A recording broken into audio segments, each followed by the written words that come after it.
அனைவருக்கும் வணக்கம் பிள்ளைகள்.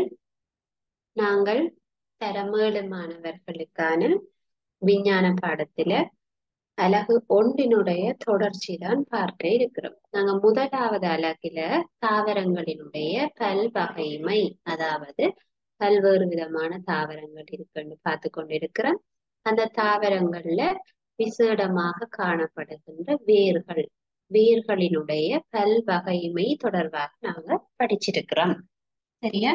இப்ப நாங்க என்னென்ன வேர்கள் பார்த்தாங்கன்னா, நாங்க தாங்கும் வேர்கள் எங்க இருக்கு படிச்சிருக்கோம். தாங்கும் வேர், அதே போல சில சமயம் ஏறும் வேர்கள், அதே மாதிரி காற்றுக்குரிய வேர்கள் காணும்.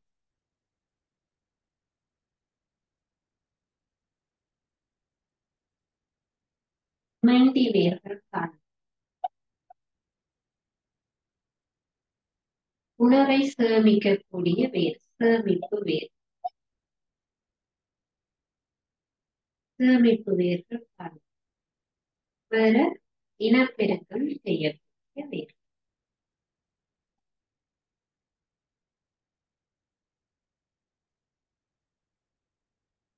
இப்படியாக நாங்கள் வேர்களுக்குரிய பல்வகைமை பார்த்திருக்கோம். வேர்களுக்குரிய பல்வகைமையில வித்தியாசமான வேர்கள் எங்கெங்க காணப்படுகிறது, அந்த ஒவ்வொரு வேரும் காணப்படுகின்ற ஒரு தாவரத்தை நாங்க உதாரணமாக நோட் பண்ணி வச்சிருந்தோம். இதை நாங்க இறுதியாக வகுப்புல பார்த்திருக்கிறோம். தாங்கும் வேர்கள் எங்க காணப்படுகிறது? ஆலமரங்கள்ல காணப்படுது. நீங்க ஆலமரத்தை பார்த்தீங்கன்னா தெரியும், அதனுடைய கிளைகள்ல இருந்து மண்ணை நோக்கி எங்களுக்கு தாங்குகின்ற வேர்கள் வருவதனை காணக்கூடிய மாதிரி இருக்கு. அவை தாங்கும் வேர்கள். அதே போல ஏறும் வேர்கள் என்று சொன்னா நீங்க வெற்றிலையில அழகாக பார்க்கலாம். அதே போல மிளகிலையும் இருக்கிறது. அந்த கொடி வெற்றிலை நீங்க எந்த மரத்துல விட்டாலும் சரி, அல்லது ஒரு சுவருக்கு பக்கத்துல வச்சாலும் சரி, நீங்க மதிலோரமாக வைத்தாலும் சரி, அந்த வேர் பிடிச்சு அந்த வெற்றிலை கண்டு மேல் நோக்கி வளர்வதை அவதானிக்கலாம். இந்த தண்டுக்கு என்ன செய்யுது? மேல் நோக்கி வளர்வதற்கான ஒரு ஆதாரத்தையும் ஒட்டி கொள்றதுக்கு, அந்த தண்டு கீழே விழாமலுக்கு ஒட்டி கொள்வதற்காகவும் வேறும் வேர்கள் காணப்படும்.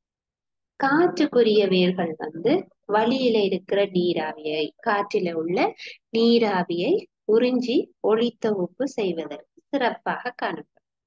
மெண்டி வேர்கள் தாவரத்தின் தண்டுக்கு ஒரு மேலதிக ஆதாரம். கிட்டத்தட்ட எங்களுக்கு இந்த தாங்குற வேர் மாதிரி தான் மெண்டி வேர்.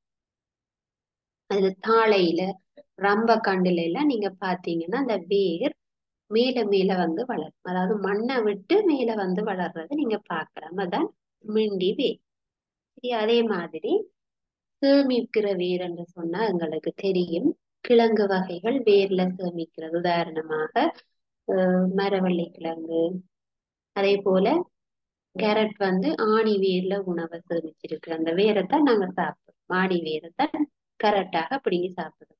முள்ளங்கி, பீட்ரூட், அந்த மாதிரி கிழங்கு வகைகள் எல்லாம் சேமிப்பாக இருக்கு. அதே போல இனப்பெருக்கம் செய்யக்கூடிய வேர் என்று சொன்னா சில கறிவேப்பிலை, கொய்யா, ஈரப்பலா போன்ற தாவரங்கள் வேர்கள்ல இருந்து புதிய தாவரம் உருவாகும். அதுதான் இனப்பெருக்கம் செய்யக்கூடிய வேர். இப்ப நாங்க வேர்களினுடைய பல்வகைமை தொடர்பாக இறுதியாக வகுப்புல படிச்சிருக்கிறோம். இன்றைக்கு நாங்க வேர்களோட பல்வகமை முடிஞ்சதுன்றதுனால தாவரத்தினுடைய தண்டுகளில் காணப்படக்கூடிய பல்வகைமை, அதாவது ஒவ்வொரு தண்டுகள்லையும் என்ன வித்தியாசம் இருக்கு. இப்ப உங்களால அவதானிக்கப்பட்ட தாவரங்களினுடைய தண்டுகளின் இயல்புகளை ஞாபகப்படுத்தி பாருங்க. சிலது மிக வலிமையான தண்டு, தடித்த பட்டைய கொண்ட தண்டுகள், அது மட்டுமன்றி பல்வேறு நிறங்களினாலான தண்டுகளையும் நீங்கள் பார்க்கக்கூடிய மாதிரி இருந்திருக்கு. அதே போல சில தண்டுகள் பிற ஆதாரங்கள்ல சுற்றி கொண்டு மேல் நோக்கி வளருவதை பார்க்கலாம். அவை நலிந்த தண்டுகளை கொண்டதாக இருக்கும். இப்போ உதாரணமாக ஒரு கயற்றை நட்டீங்கன்னு சொன்னா அதன் தண்டு மேல் நோக்கி வளரும். ஆனா அது மிகவும் நலிந்த தண்டு, உடையக்கூடியது. ஆகவே அது வேறொரு ஆதாரத்தை சுற்றி சுற்றித்தான் வளரக்கூடும். பெரும்பாலும் கொடிகளினுடைய தண்டுகள் நலிவானதாக இருக்கும். அப்ப அவை என்ன செய்யும்? ஆதாரத்திற்காக வேறு ஒரு தாவரத்தை பற்றி வளரக்கூடும். அப்ப நாங்கள் இன்றைக்கு பார்க்க தாவர தண்டுகள் பல்வகைமை.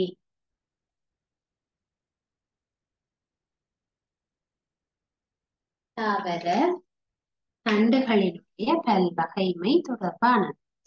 இப்ப நாங்க பார்க்கிறோம், தண்டுகள் வித்தியாசங்கள் காணப்படுகிறது. சிலது நலிந்த தண்டுகளாக இருக்கும், சிலது வலிமையான தண்டுகளாக இருக்கும். சரியா? அப்ப எங்களுக்கு அந்த தண்டுகளின் வித்தியாசத்தை பார்க்க முடியும். சில தண்டுகள்ல கிளைகள் காணப்படும், சில தண்டுகள்ல கிளை இல்லாத தாவரங்களாக இருக்கும்.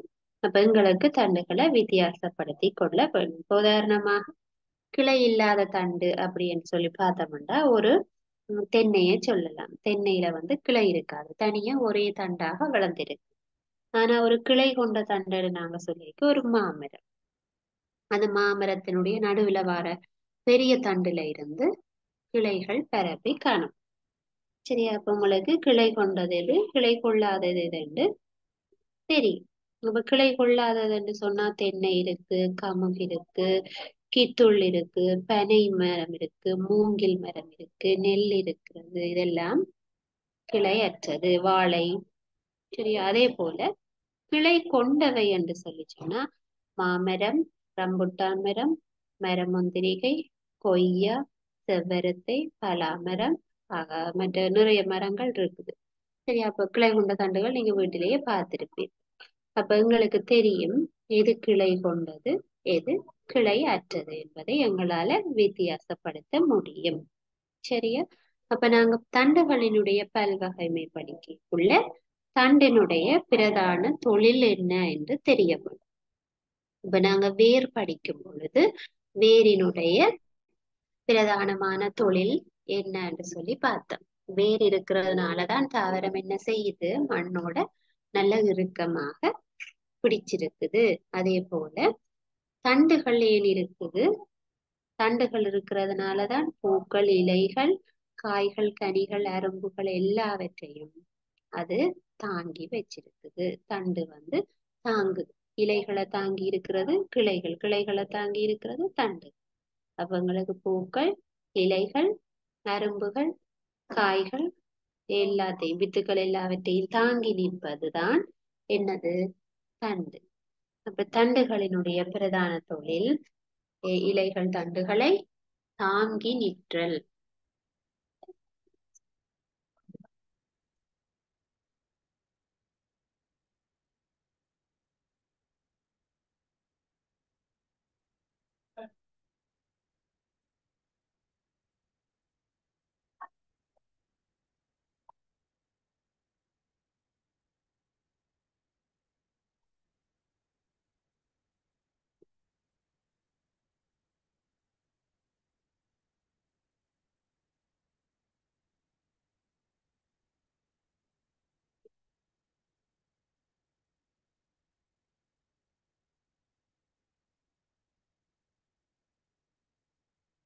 இலைகள், கிளைகள், அரும்புகள், வித்துக்கள் போன்றவற்றை தாங்குதல்.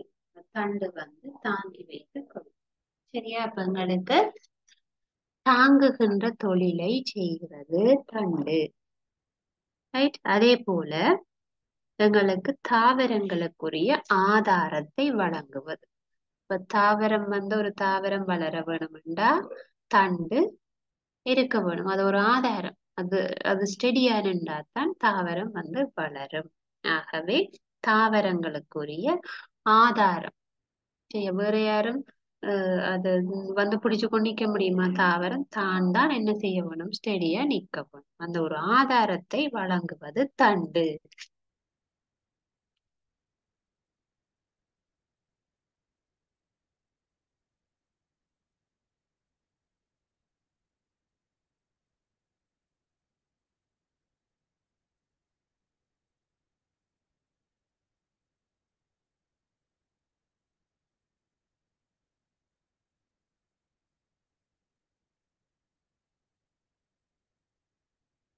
தாவரத்திற்கு ஆதாரத்தை வழங்குறது.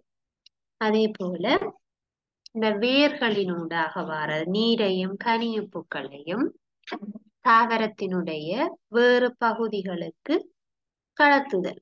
இப்ப தாவரத்திற்கு தண்ணி தேவை. அந்த தண்ணி வந்து வேர்களினால அகத்துறிஞ்சப்படும். நாங்க வேர்களின பல்வகமையில படிச்சிருக்கிறோம்.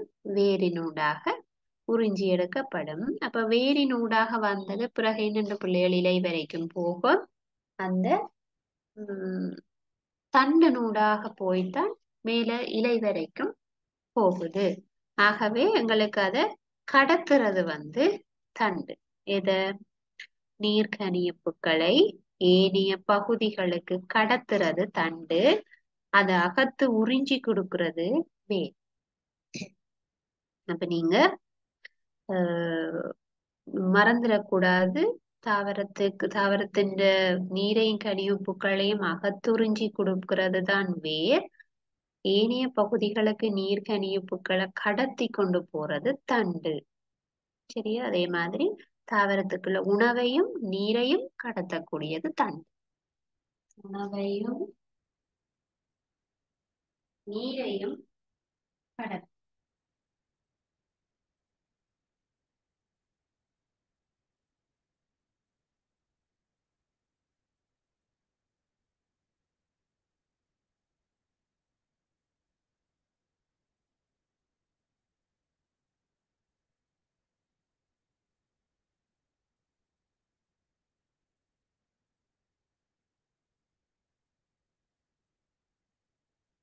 உணவையும் நீரையும் கடத்துவது.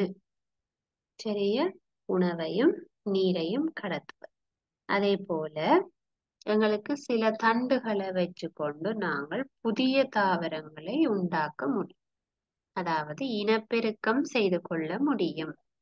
அப்ப தண்டுல இருந்து எப்படி இனப்பெருக்கம் செய்து கொள்ள முடியும்?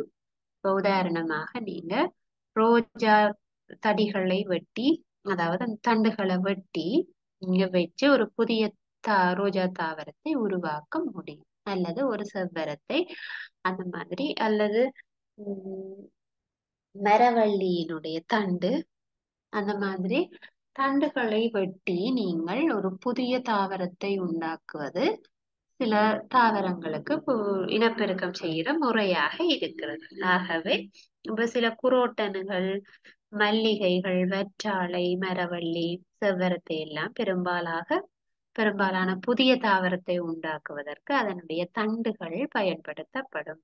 ஆகவே தண்டுகளின் மூலம் இனப்பெருக்கம் செய்யக்கூடிய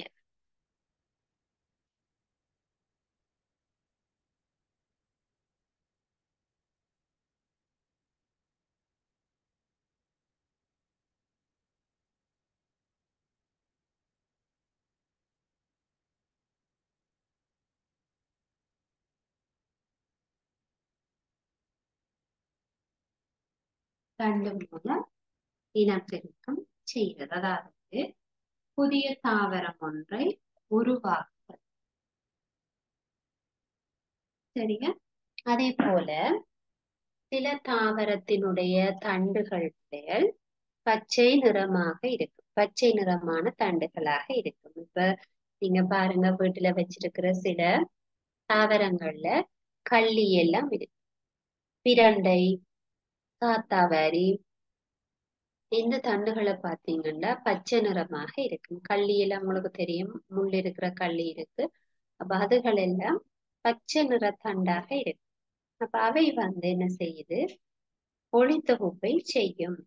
ஒளித்தொகுப்பு நடக்கிறதுக்கு ஏன் பச்சை தண்டு இருக்க வேணும்? அங்க பச்சையம் என்கின்ற ஒரு நிறப்பொருள் இருக்க வேண்டும். ஆகவே பச்சை தண்டுகள் என்ன செய்யலாம்? ஒளித்தொகுப்பை செய்யலாம். தாவரங்கள்ல இலைகள்ல தான் அதிக அளவுல ஒளித்தொகுப்பு நடைபெறும். இப்ப பச்சையா இருக்கிற சில தண்டுகளும் என்ன செய்யலாம்? ஒளித்தொகுப்பை செய்ய முடியும். அப்ப ஒளித்தொகுப்பு செய்கின்ற தண்டுகளுக்கு உதாரணம் வந்து கள்ளி, பிரண்டை. சரியா? ரைட். அப்ப எங்களுக்கு இதுல தாவர தண்டுகள்ல பல்வகை மேல தாவரங்கள்ல தண்டினுடைய தொழில்கள்ல வந்து ஒளித்தொகுப்பு செய்யறது வரும். சரியா? அப்ப எல்லா தண்டுமே ஒளித்தொகுப்பு செய்யாத பிள்ளைகள் சில தாவரங்கள்ல தண்டுகள் மட்டும்தான் ஒளித்தொகுப்பு செய்யும். அதாவது கள்ளி, பிரண்டை, உளவை, சாத்தாவாரி போன்ற தண்டுகள் பச்சையாக இருக்கிற தாவரம் மட்டும்தான் இந்த ஒளித்தொகுப்பு செய்யும். அப்ப தவறாக நீங்க நினைச்சிடக்கூடாது, தண்டுன்ற தொழிலும் ஒளித்தொகுப்பு செய்தல. அப்ப அது சில தாவரத்துக்கு மட்டும்தான் பொருந்தும். பெரும்பாலான எல்லா தாவரங்களுமே இலைகள்ல தான் ஒளித்தொகுப்பை செய்யக்கூடியவை. அப்ப எங்களுக்கு தண்டுகளினுடைய பல்வகைமை என்று நாங்க பார்க்கக்குள்ள தண்டுகளினுடைய விசேடமான இயல்புகள், தொழில்கள் எல்லாவற்றையும் எழுதவும். அப்ப நாங்க தண்டு என்று பார்க்கக்குள்ள அதுல சில தாவரம் என்ன செய்யுது? ஒளித்தொகுப்பு செய்கிறது.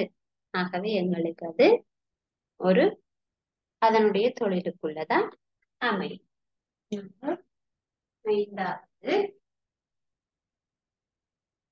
சில தண்டுகள்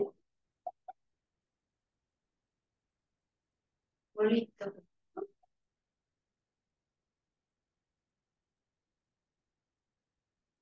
ஒளித்தொகுப்பை மேற்கொள்ளும்.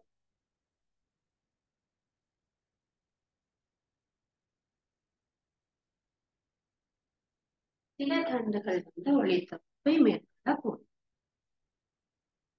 சரியா? அப்ப இவை வந்து தண்டுகளினுடைய என்னது தொழில்கள் என்று சொல்றோம். சரியா? இப்ப சிலர் வந்து தாவரங்களோட தண்டுகள்லயே உணவையும் சேமிக்க கூடும். இப்போ உதாரணமாக பாருங்க, கரும்பு. நாங்க கரும்பு சாப்பிடக்குள்ள கரும்பிന്റെ வேர் சாப்பிடுறோமா, கரும்பிന്റെ இலை சாப்பிடுறோமா, கரும்புல இருந்து பழம் எடுக்கிறோமா? என்ன செய்யறோம்? கரும்பிന്റെ தண்டை தான் சாப்பிடுறோம். அதாவது அந்த கரும்பின தண்டை வெட்டி அதோட தோலை உரிச்சிட்டு உள்ளுக்கு இருக்கிற அந்த இனிப்பான பகுதியை வந்து நாங்க சாப்பிடுறோம். அப்ப அந்த தண்டுல வந்து உணவு இருக்கிறது. இப்ப நாங்க வேருண்ட பல்வகைமை படிக்க என்ன சொன்னா, நாங்க வேரில உணவை சேமிக்க கூடும். அவை வேரில் உணவு சேமிக்கும் தாவரம். உதாரணமாக பச்சாளை, மரவள்ளி கிழங்கு, கேரட், பீட்ரூட், முள்ளங்கி போன்ற தாவரங்கள் வேரில உணவை சேமிக்கின்றன. அதே போல இந்த சில தாவரங்கள் தண்டிலேயே உணவை சேமிக்கின்றன. அவைதான் எங்களுக்கு உதாரணமாக கரும்பு, கித்துள் போன்ற தாவரங்கள் தண்டிலேயே என்ன செய்யும்? எங்களுக்கு உணவை வந்து சேமிச்சு வச்சுக்கொள்ளும். அந்த தண்டை வந்து நாங்க உணவாக எடுத்துக்கொள்ளலாம். சரி, அதுக்காக சொல்லப்படுது. பொதுவாக தண்டுகள் எல்லாமே நிலத்துக்கு மேலதான் இருக்கு. தண்டுன்னு சொன்னா உங்களுக்கு ஞாபகம் வரும், நிலத்துக்கு மேல இருக்கிற அந்த பகுதி. வேரென்று சொன்னா நிலத்துக்கு கீழே, அதாவது மண்ணில காணப்படுகின்ற பகுதி என்பது உங்களுக்கு ஞாபகம் வரும். அப்போ ஒரு தண்டு வந்து நிலத்துக்கு கீழே போயிருந்தா அவற்றை நாங்கள் நிலக்கீழ் தண்டுகள் என்று சொல்லுவோம். சரியா? அப்படி சொல்லுவோம். எங்களுக்கு பொதுவாகவே தெரியும், தண்டு என்று சொன்னா நிலத்துக்கு மேலதான் காணப்படும். இது வந்து தண்டுகளினுடைய தொழில்கள் நாங்க பார்த்திருக்கிறோம். அதே மாதிரி தாவரத்தின் தண்டுன்னு சொன்னா அது மண்ணுக்கு மேலே இருக்கும். ஆனா சில தாவரத்துல தண்டுகள் மண்ணுக்கு கீழே போயிருந்தா அவை நிலக்கீழ் தண்டுகள் சொல்லுது. சரியா? அது எப்படி தண்டு நிலத்துக்கு கீழே போகுதுன்னு சொல்லி பாரு. இப்ப நிலக்கீழ் தண்டுகளுக்கு நாங்க உதாரணம் பார்க்கணும். இஞ்சி, மஞ்சள், நிலக்கீழ் தண்டு.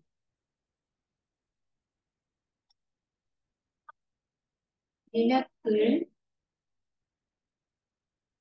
தண்டு. நிலக்கீழ் தண்டு வந்து பாருங்க ஒரு உம், எங்களுக்கு வெங்காயம் இருக்குது. வெங்காயம் வந்து வளர்ச்சி அடையிற பாருங்க.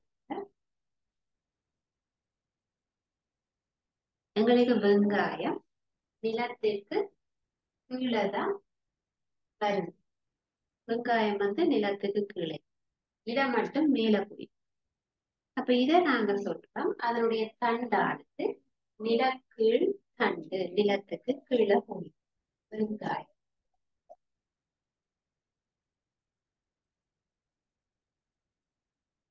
சரியா? வெங்காயத்துக்கும் அப்படித்தான்.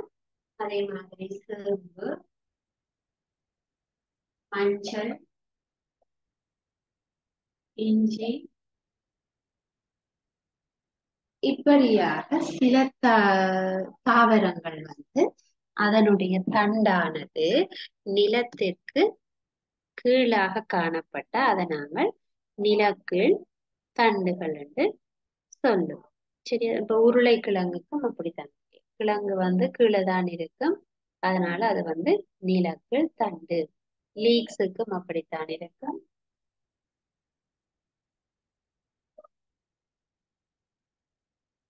லீக்ஸ், சரியா? இவை வந்து நிலக்கீழ் தண்டுகள் என்று சொல்லுவோம். சரியா? அப்ப நாங்க இன்றைக்கு என்ன பார்த்து கொண்டிருக்கிறோம்? தாவரங்கள்ல இருக்கிற தண்டுகளின் பல்வகைமை. தாவரத்தின் தண்டுகளின் தொழில் பார்த்திருந்தோம். தாவரத்தை தாங்கிறது, ஒரு ஆதாரமாக இருக்கிறது. கிளைகள்ல, இலைகள்ல வித்துக்களை, அரும்புகளை தாங்கி நிற்கிறது. நீர்க்கனிப்புகளை கடத்துறது, தாவரங்கள்ல உணவை கடத்துவது. அதே போல சில தண்டுகள் வந்து இனப்பெருக்கம் செய்கிறது. ரோசா, குரோட்டன் போன்ற தாவரங்கள்ல, சில தாவரங்கள்ல ஒளித்தொகுப்பு செய்து. கள்ளி போன்ற தாவரத்தின் தண்டு பச்சையாக இருந்தா ஒளித்தொகுப்பு செய்கிறது. சிலது வந்து தண்டிலேயே உணவை சேமிச்சு வச்சிருக்கிறது. கரும்பு, கெத்தோல் போன்றதுல தண்டிலேயே வந்து உம் எங்களுக்கு உணவை சேமிச்சு வச்சிருக்கும். சில தாவரங்கள்ல தண்டுகள் வந்து நிலத்துக்கு கீழே போயிருக்கும். அவை நிலக்கீழ் தண்டுகள். நிலக்கீழ் தண்டுகளுக்கு உதாரணம் வெங்காயம், சேம்பு, மஞ்சள், இஞ்சி, லீக்ஸ், உருளைக்கிழங்கு போன்றவற்றை நாங்க குறிப்பிட முடியும். சரியா? அப்ப இவ்வளவுதான் வந்து தாவரத்தினுடைய தண்டுகளினுடைய பல்வகை மேல உங்களுக்கு இருக்கு.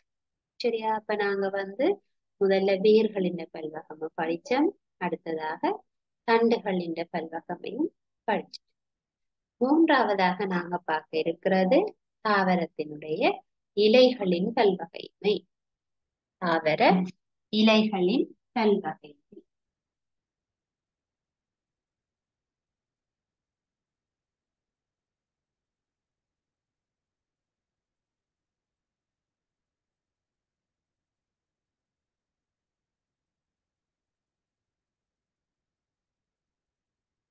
தாவர இலைகளினுடைய பல்வகைகளை நாங்கள் அடுத்ததாக பார்க்க இருக்கிறோம். அப்ப இதற்காக நாங்க என்ன செய்யலாம்? ஒரு தாவரத்தினுடைய இலையை நாங்கள் வரைச்சு கொள்வோம். அல்லது நீங்க ஒரு இலையோட வரைஞ்சு கொள்ளுங்க உங்களுடைய பயிற்சி கொள்ளுங்க.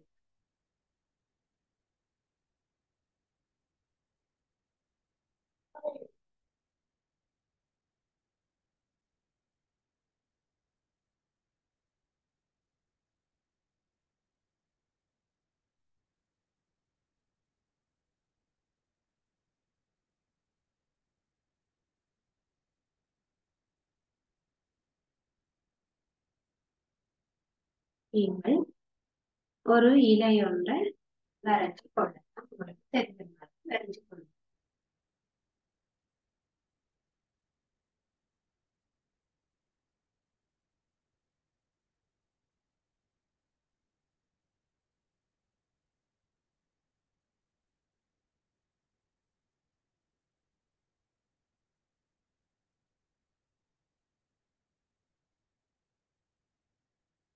இப்ப நீங்கள் ஒரு இலை ஒன்றை வரைஞ்சிடுங்க.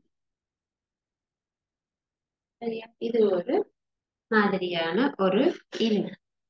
இந்த இலையில நீங்க என்னென்ன பகுதிகளை இனம் காண்கிறீர்கள்? இந்த இலையில உங்களுக்கு என்னென்ன தெரியுது? இலையில குறிக்கிறதுக்கு வரலாம். இலையினுடைய அமைப்பை போட்டு உங்களுக்கு இலையில படத்துக்கு இருங்கன்னு கேட்க போறது இல்லை.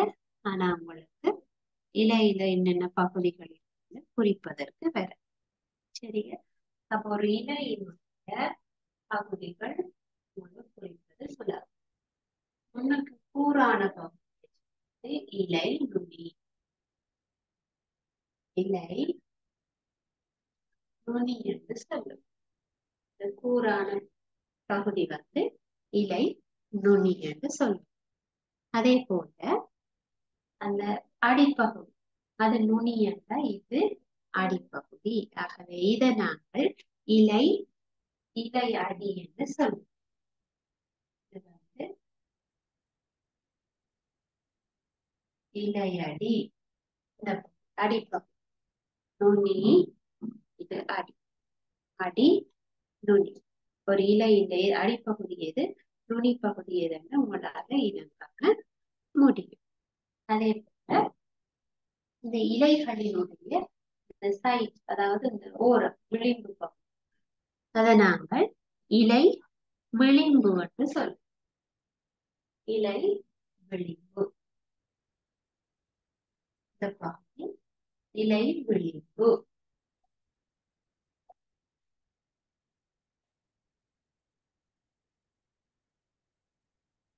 இந்த ஓரம் விளிம்பு பகுதியாக இருக்கு. இலை விளிம்பு. சரியா? அதே மாதிரி உள்ளுக்கு இருக்கிற இந்த பரப்பு, இலையில இந்த பரப்பு இலை பரப்பு, இலையினுடைய பரப்பு.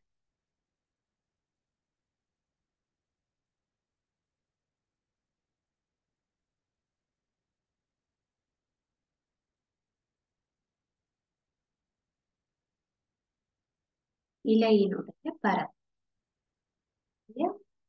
இலையினுடைய நுனி, இலையினுடைய அடி, இலை விளிம்பு, இலை பரப்பு. சரியா? இந்த நடுவால போன்ற இலையினுடைய நரம்பு, நடுவால போற நரம்பு, நடுவால போற நடு நரம்பு.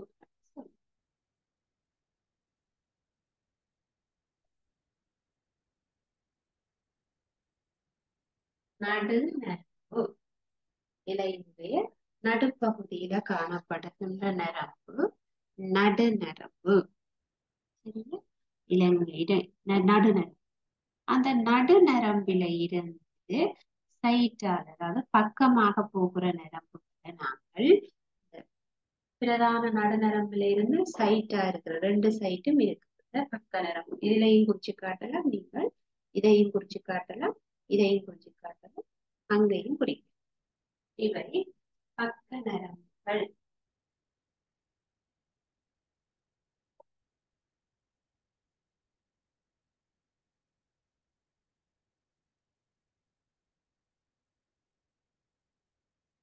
பக்க நரம்பு. சரியா? பாருங்க, ஒரு இலையினுடைய பிரதானமான பகுதிகள். இலையினுடைய பிரதானமான பகுதி. அப்ப இலை ஒன்றை வரைஞ்சு அதனுடைய பகுதிகளை நீங்கள் குறிச்சு கொள்ளும். சரியா? அப்ப தாவரங்கள்ல இலைகள் இலைகள் அவற்றினுடைய வடிவம், மற்றது அவற்றினுடைய பருமன், அளவு, அவற்றினுடைய நிறம் போன்றவற்றில பல்வகைகளை கொண்டிருக்கும். உதாரணமாக நீங்க ஒரு குரோட்டன் செடியில இருக்கிற இலைகளினுடைய வித்தியாசங்களை பார்க்கலாம். நீங்க அழகுக்காக வீட்டுல நிறைய தாவரங்கள் வச்சிருப்பீங்கள். அந்த எல்லாவற்றிலையும் சிலது பூக்கிற தாவரம், சிலது பூக்காத தாவரம். ஆனால் அவை பூக்களை தோற்றுவிக்காவிட்டாலும் அவற்றினுடைய இலைகளினுடைய வடிவங்கள் வித்தியாசப்படும். ஆகவே எங்களுக்கு அந்த இலைகளினுடைய பல்வகைமைக்காக நாங்க அந்த தாவரத்தை வீட்டுல வளர்ப்போம். அதாவது அழகு தாவரமாக வளர்க்கிறது கூட. இப்ப எங்களுக்கு இலைகளினுடைய வடிவம் வித்தியாசப்படுகிறது, சிலது அளவு வித்தியாசப்படும். அதாவது பருவம். சில தாவர இலைகள் மிக பெரியவையாக இருக்கு. இப்ப பாருங்க, ஒரு தாமரை இலை எடுத்துக்கொண்டோம்னா பெரியதாக இருக்கு. சரி, அதுவே ஒரு மாவிலை அல்லது ஒரு கொய்யாவிலை எடுத்துக்கொண்டோம்னா மிகவும் சிறியதாக இருக்கும். ஆகவே இலைகளினுடைய அளவும் வித்தியாசப்படும். சரி, அதே மாதிரி நிறங்களும் வித்தியாசப்படும். சில குரோட்டன்கள் மஞ்சள் நிறமாக இலைகளாக இருக்கும், சிலது பிங்க் கலர் லைட்டாக இருக்கும், சிலது ரெட் கலருடைய இலைகளாக இருக்கும், சிலது மஞ்சள் நிறமுடையதாக இருக்கும், பச்சை கலந்திருக்கும், ஒவ்வொரு புள்ளிகள் கலந்ததாக இருக்கும் இலைகள்ல.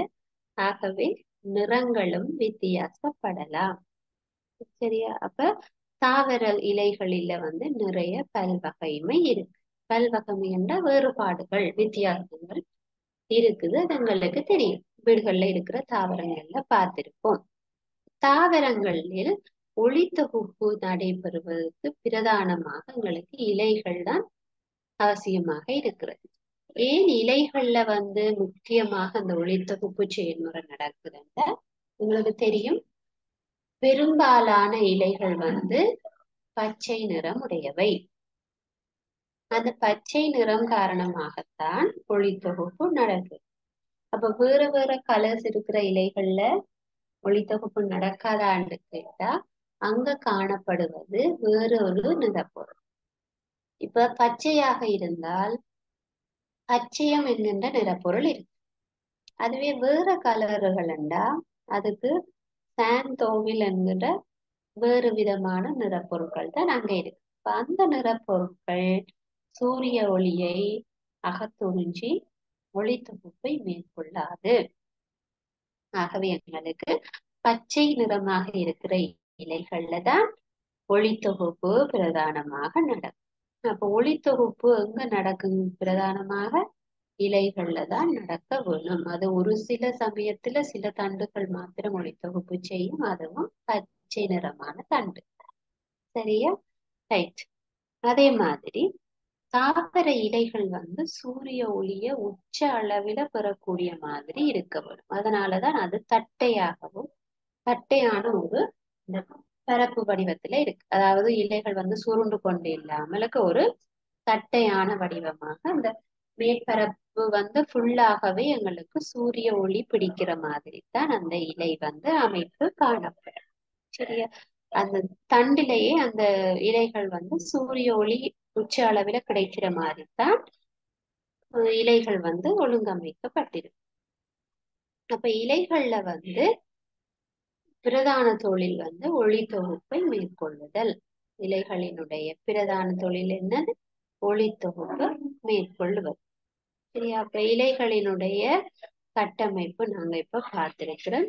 இந்த படத்தை நீங்க வரைஞ்சு குறிச்சு கொள்ளுங்க. உட புத்தகத்திலையும் இருக்கிறது. பாட புத்தகத்துல 14ஆம் பக்கத்துல இலையினுடைய ஒரு படமும் போட்டு அதனுடைய பிரதான பகுதிகள் குறிப்பிடப்பட்டிருக்கு. இந்த இலையினுடைய நரம்பு அமைப்பு தொடர்பாக நாங்க பார்ப்போம். இலையினுடைய நரம்பு அமைப்புண்டா நீங்கள் 2 விதமான இலைகளை பார்க்க. ஒன்று சாதாரணமாக இந்த மாதிரியாக இருக்கக்கூடிய இலைகள்.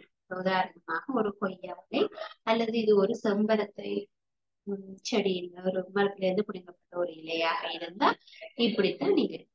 அப்ப அதுல நீங்க இந்த நரம்புகள், பக்க நரம்பு, பரப்புகள், இலை நுனி, இலையடி, இலையினுடைய விளிம்பு இதெல்லாம் வடிவா பாருங்க. ஒரு இலைய பிடிங்க நீங்க பாருங்க.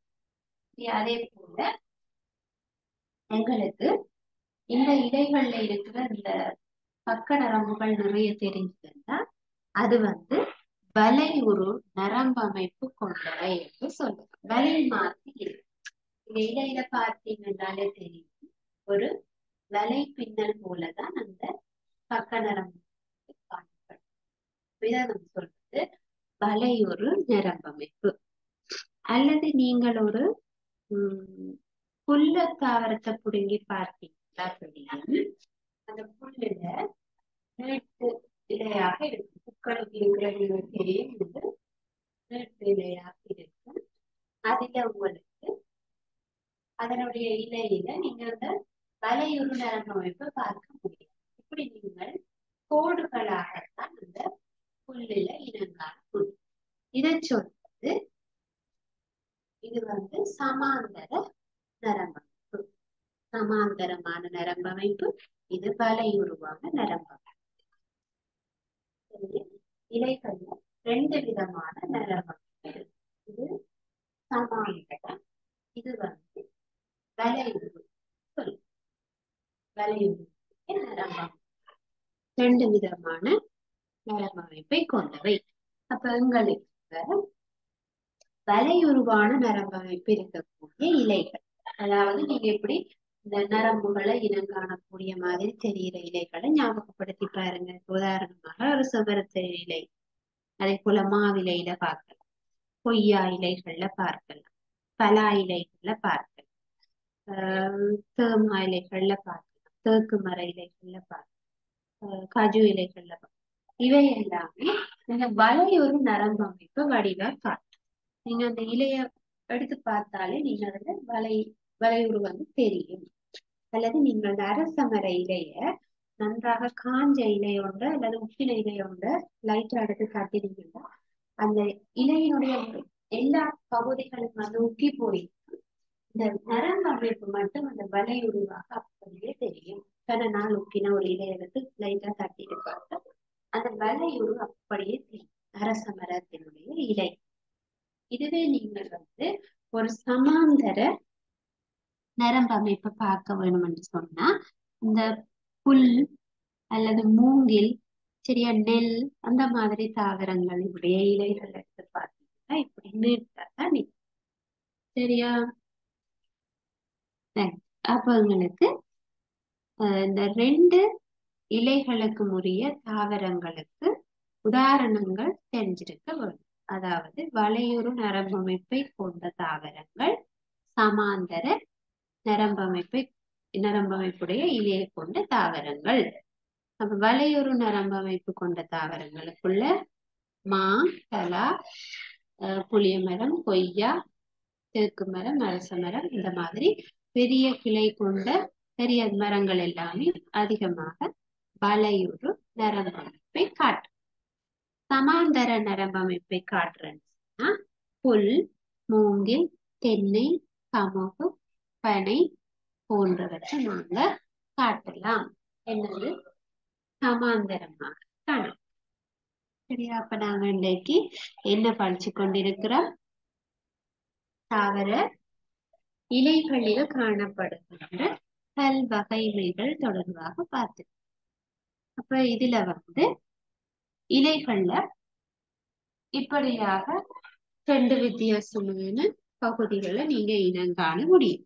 அதே போல சில இலைகள் வந்து தனித்த இலைகளாகவும் சிலது வந்து கூட்டிலைகளாகவும் இருக்கு. இப்ப தனித்த இலைகள் சொன்னா மாமரத்தில் இருக்கிற இலைகள், தனித்தனி இலைகளாக நாங்க அவற்றை பிடுங்க முடியும்.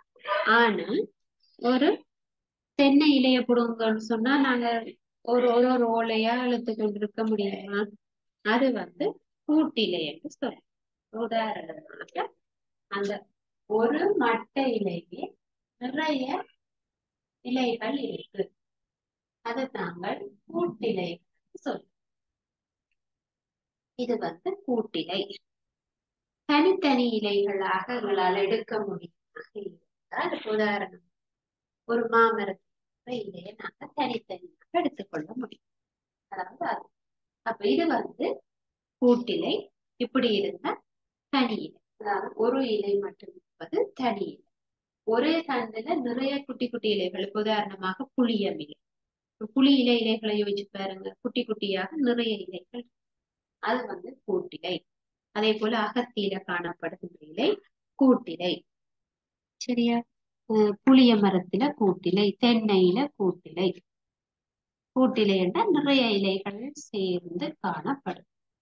அப்ப இன்றைக்கு நாங்க படிச்சிருக்கிற விஷயம் வந்து இலைகளினுடைய பல்வகைமை. அப்ப அதுல வந்து இலைகளின் வித்தியாசம் பார்த்திருந்தேன். இலைகளினுடைய கட்டமைப்பு எப்படி இருக்கிறதுன்னு பார்த்தோம். படிச்ச விஷயங்கள் உங்களுக்கு வழங்கி என்று நினைக்கிறேன். இலையின பிரதானமான தொழில் உழைத்தொகுப்பு செய்தல். சரி, அதை தவிர இலைகள் என்ன செய்யுது? சில சமயம் இலைகள்லயே வந்து புதிய தாவரத்தை உருவாக்க கூடும். இப்ப கற்றாழை, சதைகரைச்சான் எல்லாமே இலைகள்ல இருந்து புதிய தாவரமும் உருவாகும். அப்ப இலைகள் தொழிலுக்குள்ள இலை மூலம் இனப்பெருக்கம் செய்யலாம் என்று நாங்க சொல்லலாம். சரி, அதே மாதிரி சிலது வந்து இலைகள் வந்து பிரதான தொழில் ஒளித்தொகுப்பு செய்தல். சில இலைகள் வந்து நீரை சேமிக்கக்கூடியவை. இப்ப கற்றாழை, சரியா, கற்றாழை வந்து அந்த இலைகள்ல வந்து நீரை சேமித்து வைக்கக்கூடிய ஒரு இலை. ரைட். அப்ப அது வந்து இலைகளில் நீரை சேமிக்கக்கூடிய ஒரு தாவரமாக இருக்கு. இன்றைக்கு நாங்கள் பார்த்த விஷயங்கள்ல பிரதானமாக தாவர இலைகளில் காணப்படுகின்ற பல்வகைமை தொடர்பானது. ரைட். அப்ப இன்றைக்கு பார்த்த விஷயங்கள்ல உங்களுக்கு ஏதாவது டவுட்ஸ் இருந்தா நீங்கள் கேட்க.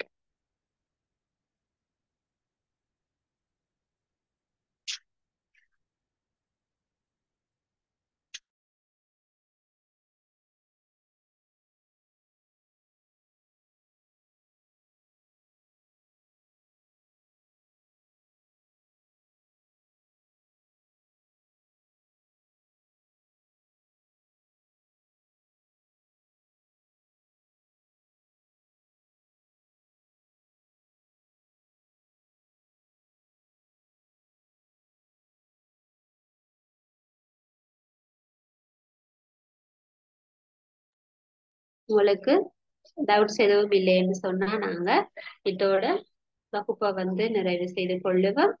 இதனுடைய தொடர்ச்சியாக நாங்கள் அடுத்த வகுப்புல பூக்களினுடைய பல்வகைமை தொடர்பாக பார்த்து கொள்ளுவோம். Thank you so much.